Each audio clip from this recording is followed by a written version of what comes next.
তো যাক, কয়েকটা গান রেকর্ডিং করা হলো খুব সুন্দরভাবে, আর আশা করছি খুব শীঘ্রই গানগুলি আসবে। তো কোন চ্যানেলটার নাম বলবো, নাম তো বলতে পারছি না। তো যাক, অনেক ভাই এসেছিল, অনেক প্রডিউসারই ছিল, সবারই একটা আলাদা করে গাইয়ে দিয়েছি। অনেক লোকের অনেক দিন থেকে আবদার ছিল, ফাইনালি আজকে সেটা যতটা সম্ভব বলা গেল আর কি। আর এতক্ষণ পর্যন্ত হয়ে গেল বসে বসে গল্প করে করে আড্ডা, মানুষে পুরানো মানুষের সাথে দেখা হয় যা হয় আর কি। আর যাক, এবারে আমাদের খালি দেখার অপেক্ষায়, শোনার অপেক্ষায় ফাইনাল জিনিসটা কি হবে।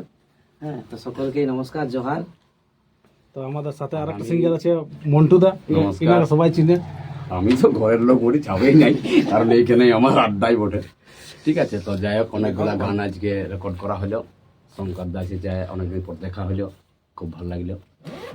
আর সঙ্গে আছেন আমাদের এই যে হ্যাঁ আমাদের অর্গান মাস্টার আছে গুরুপতকে, একবার দেখান তো হালকা। হ্যাঁ দেখো, অর্গান গুটাই ব্যস্ত আছে, গুরুপদ অর্গান গুটাই ব্যস্ত আছে। আর সাথে আমাদের আর এদিকে একটা লোক আছে, মিউজিক প্রোডিউসার আছে। জয় মা বিশ্বহরি। এদিকে আমাদের কালো স্টুডিও ওনার আছে বসে। এদিকে আমাদের যোগেশ্বর ভাইকে আর দেখাও। সবচাইতে সব থেকে ইম্পর্টেন্ট জিনিস এই যে আমাদের আমি কিছু লই, আছে একটা ওই সাথে। তোমাদের আশীর্বাদে চলছে কোনো রকমে। আমি আমি কিছু লই ওরকম নাই, না দাদা, মন পর্যন্ত কোনো রকমে চলছে। হ্যাঁ। তো যাক, এখানেই লাইভটা শেষ করছি।